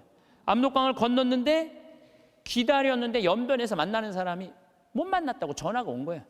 아니 그냥 우리 생태마을에서 저녁에 밥을 먹으면 얼굴이 하얘갖고 아주 이만 다 죽어가더라고. 그래서 내가 물어봤어. 왜 그러느냐고 뭐 주창덕 형제. 그랬더니 하는 말이 아니 북에서는 건너갔다는 소식이 왔는데 연변에서 못 만났다는 거예요. 그래서 내가 비행기표 끊어주고 돈 주고 가서 찾아와 봐라. 자식 아들하고 부인 소식을 모르니까 일이 손에 잡히겠어요? 찾아와 봐라. 그래갖고 갔다 왔는데 결국은 못 찾고 자기만 넘어가다가 죽은 거죠. 물에 빠져서 압록강 너 죽은 거예요. 여러분들 지금 대한민국 사람들은요 호강에 요강을 타고 있는 거예요 지금. 여러분들이 남한에 태어난 게 얼마나 정말로 감사한 거예요. 지금 북한에 그래도 지금 신앙을 하는 게 1%도 된대요. 숨어서 신앙생활하는 비율이 1%가 된다는 거. 우리 천주교하고 개신교하고 있다는 거예요 지금도. 그들이 정말로 마음 편안하게 하나님께 찬양 드리고 영광 드릴 수 있는 거 통일이 돼야 돼요. 뭐 여러 가지 이유로도 통일이 돼야 되지만은 그 안에 이 정말로 신앙의 빛을 전해줄 수 있는 통일이 돼야 되는 거예요. 우리 이 대한민국은 이렇게 보면은요 참 부정적인 시각이 너무 많은 것 같아요. 여러분들 정말로 한국은요 정말로 행복한 나라예요. 정말로. 요즘 나는 한국에 이렇게 외모로 평가하는 경향이 참 많아. 잘생기면 다 오케이야. 키 크면 다 좋고. 뭐 남자는 키가 커야 돼. 키가 키 개뿔 뭐 키가 크 뭐가 좋아요. 이 기장 옷 저기 막 기지나 많이 들어가지. 키 큰 게 뭐가 좋아. 그냥 이쁘면 다 용서해. 이쁘면 다 용서해. 이쁘면 다 용서해. 그래서 가끔 이렇게 말하는 사람들이 있어요. 내가 사람 하나 제대로 볼 줄 안다. 척 보면 안다. 그게 여러분들 자기 발목을 잡는 거예요. 뭐 확실한 얘기는 아니라 그러지만 떠도난 얘기에 이제 하버드 대학에 스탠포드 부부가 가갖고 허름한 옷을 입고 스탠포드 부부가 가갖고 하버드 대학 총장실에 가고 나 좀 여기 아들이 죽었거든요. 16세 하버드대 다니다가. 그래갖고 나 여기 좀 기증하고 싶다. 좀 총장을 만나게 해주라. 너무 허름하니까 이 수위가 당신 같은 사람이 뭘 기증하냐? 안 만나게 해줘요. 그래갖고 이 사람이 이 샌프란시스코 사람인데 아주 철도로 돈을 버는 사람이야. 아니 저 하버드 대학에서 우리 돈을 기증을 안 받느니 차라리 우리가 그냥 여기다가 대학을 하자. 그래갖고 생긴 대학이 스탠포드 대학이라는 거예요. 지난번에 산호세 강의 갔을 때도 스탠포드 대학을 지나가 봤는데 어마어마하게 져놨더라고. 대학이 아니라 거의 뭐 궁전같이 져놨더라고요. 그래서 그 하버드 정문에는 이런 말이 써 있대요. 사람을 외모로 판단하지 말라라는 글귀가 있대요. 예. 죄로 가는 길은 내 눈에 있는 들보 볼 생각은 안 하고 남의 눈에 있는 티끌 끄집어내는 이런 사람들이 죄로 가는 거예요. 그러니까 여러분들 남 판단하지 마세요. 남 평가하지도 마시고 남 비난하지도 말고 판단하고 난 다음에 비난하지도 말고 똥 묻은 겨 묻은 겨 비웃는다는 그런 우리 속담도 있듯이 자신의 잘못된 점을 되돌아보는 일이 우리가 중요한 거예요. 특히 신앙인들은 남 누구 어떻고 이거는요 이 사도 바오로가 남을 해치는 말은 입 밖에도 내지 말라고 그러잖아요. 남을 해치는 말은. 근데 우리가 그냥 이게 몸에 배 있어. 남한테 흠이 되는 말 한마디를 해더라도 우리가 정말로 조심하고 두려워해야 되는데 이게 안 되는 거야. 생각을 해봐요. 게으른 데다가 시기심까지 있는데도 판단을 부정적으로 해. 이 사람 이거 쓸 데가 있는 사람이야, 쓸 데가 없는 사람이야. 쓸모가 없는 사람이야. 여러분들 뒤집어서 이렇게 생각해봐요. 성실하고 남 칭찬할 줄 알고 긍정적으로 모든 세상을 바라볼 줄 아는 사람. 이런 사람 죄 질 것 같아, 안 질 것 같아요? 죄 안 져요. 이 작은 것들이 모여서 큰 죄가 되는 거예요. 작은 것들이 모여갖고 큰 죄가 되는 거예요. 그래서 저는 우리 교우들이 살면서 항상 긍정의 에너지가 사람을 사랑하고 칭찬해주고 평생의 설계가 돼 있는 그런 분들이 됐으면 좋겠어요. 이 구간에서 강연자는 죄와 회개의 이야기에서 한 걸음 더 나아가 삶의 태도 자체를 점검하게 만든다. 내가 받은 것을 아는 사람은 감사로 살고 남을 축복할 수 있지만 내가 없는 것만 세는 사람은 비교와 시기로 살며 결국 부정적 판단에 갇힌다는 흐름이 선명하다. 그는 자신이 가진 은혜를 목소리라고 말한다. 같은 말을 해도 목소리 하나로 사람의 마음이 열리고 복음이 더 멀리 전달될 수 있다는 경험은 재능을 과시하려는 고백이 아니라 자기가 받은 몫을 정확히 알아차린 사람의 담담한 결론처럼 들린다. 그래서 서품 때 달리기나 외모가 아니라 강론과 글쓰기를 청했다는 대목은 본질을 향한 선택으로 읽힌다. 보여지는 조건이 아니라 해야 할 사명을 돕는 능력을 구했다는 점에서 그가 말하는 신앙은 겉이 아니라 기능과 책임에 가깝다. 그는 곧바로 비교의 폭력을 지적한다. 아이를 한 기준으로만 재단하며 왜 최고가 아니냐고 몰아붙이는 순간 아이의 고유한 길은 막히고 남의 길을 빌려 살아야 하는 사람으로 자라기 쉽다. 달리기 잘하는 아이에게 시험 1등을 요구하고 시험 1등인 아이에게 공을 던지라고 요구하는 것은 결국 누구도 행복하게 만들지 못한다는 메시지는 단순한 교육 비판이 아니라 시기와 열등감이 만들어지는 구조를 끊으라는 요청이다. 지멋대로 살 줄 알아야 한다는 표현은 거칠지만 핵심은 분명하다. 자기 생긴 대로 자기 그릇대로 살 때만 남을 축복할 여유가 생긴다는 것이다. 남을 축복하는 마음이 있는 사람이 진짜 행복하다고 말하는 이유도 여기에 있다. 축복은 남이 잘 되는 것을 이어지는 사례들은 재능을 버리고 욕망으로 방향을 틀 때 무너지는 사람들을 보여준다. 어렵게 의사가 되었는데도 다른 영역의 유혹에 끌려가다 파국을 맞는 이야기. 영화배우가 본업 밖에서 무리하다 잃는 이야기들은 결국 자기 자리로 돌아오라는 경고다. 자기가 잘하는 것을 꾸준히 하는 것이 가장 중요하다는 말은 평범해 보이지만 실제로는 삶을 지탱하는 원칙이다. 그는 포크레인을 예로 들며 재미와 몰입이 붙은 노동이 얼마나 강한 힘을 주는지 말한다. 공부 10시간은 고통이지만 좋아하는 일 10시간은 시간이 사라진다는 고백은 재능의 본질이 성적이 아니라 지속 가능한 에너지라는 사실을 드러낸다. 그래서 몸은 튼튼한데 공부가 맞지 않는 아이에게도 길이 있다고 말하며 사회가 한 방향만 강요할 때 생기는 불행을 짚는다.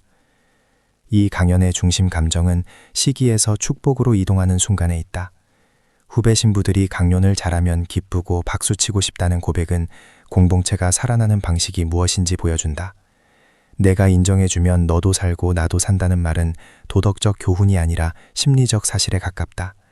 반대로 저 사람이 나보다 낫다는 생각이 들어오는 순간부터 불행이 시작된다는 말은 시기가 인간을 어떻게 내부에서부터 갉아먹는지 정확히 찌른다. 그리고 그는 부지런함과 칭찬의 조합을 매력이라고 말한다.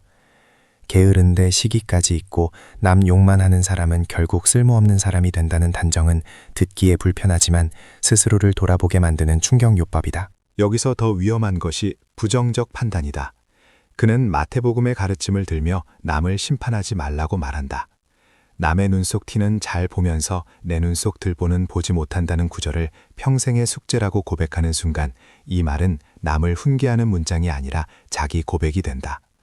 한국 사회가 남의 티끌은 잘 끄집어내고 자기 들보는 안 본다는 비판은 개인의 습관을 넘어 사회 분위기까지 겨냥한다. 텔레비전과 뉴스가 세상을 전부 죽일 놈만 있는 곳처럼 만들 때 우리는 정의감으로 보장된 분노와 조롱에 익숙해진다. 그러나 그 습관이 결국 잘못된 판단으로 이어질 수 있다는 경고가 조조 이야기로 이어진다. 의심이 만든 오판이 무고한 사람들의 죽음으로 번지고 한 번의 잘못을 덮기 위해 더 큰 죄를 짓는 과정은 부정적 판단이 얼마나 파괴적인지 보여준다. 판단이 틀리면 행동이 틀리고 행동이 틀리면 인생이 무너진다는 연결이 선명하다. 그는 자기 성찰의 전통을 예수의 말씀뿐 아니라 소크라테스와 공자의 가르침까지 끌어와 강화한다. 신앙인은 남의 잘못을 캐는 사람이 아니라 내 잘못을 캐는 사람이라는 정의는 공동체 안에서 특히 날카롭다. 성당에서 활동할수록 남만 보이고 남욕만 늘어나는 현실을 지적하며 남을 해치는 말은 입 밖에도 내지 말라는 바울의 말을 상기시킨다. 결국 신앙은 남을 평가하는 기술이 아니라 나를 바로 세우는 훈련이라는 결론. 후반부에서 그는 국가적 차원의 부정적 시각도 문제라고 말한다. 우리 역사 속에서 지금처럼 잘 살던 적이 드물다는 점을 들며 우리가 우리를 가장 무시하는 태도를 버리라고 한다. 여기서 핵심은 비판 금지가 아니라 자학적 냉소가 사회의 기운을 꺾는다는 경고다. 그리고 탈북자의 이야기요, 감사의 감각을 되살린다. 쌀과 밀가루조차 구경하기 힘든 삶의 증언과 가족을 잃는 비극은 우리가 가진 일상의 조건이 결코 당연하지 않다는 사실을 깨우친다. 그가 말하는 긍정은 현실을 모르는 낙관이 아니라 현실을 정확히 보면서도 희망의 방향을 선택하는 태도에 가깝다. 마지막에 이어지는 문장들 또한 같은 결론으로 흐른다. 아름다운 입술은 친절한 말에서 나오고 사랑스러운 눈은 사람의 좋은 점을 보는 데서 나온다는 말은 결국 판단의 방향을 바꾸라는 요청이다. 고운 말이 실천이 없으면 위선이 된다는 경고는 말의 윤리를 삶의 윤리로 연결한다. 이 강연을 통해 내가 얻은 가장 큰 메시지는 이것이다. 작은 습관이 큰 죄가 되고 작은 태도가 큰 은총이 된다. 게으름과 시기와 부정적 판단이 쌓이면 인생이 어두워지지만 성실함과 축복과 긍정적 시선이 쌓이면 나도 살고 공동체도 산다. 결국 신앙의 실력은 남을 단죄하는 날카로움이 아니라 나를 돌아보는 정직함과 남을 살리는 말과 행동의 꾸준함에 있다.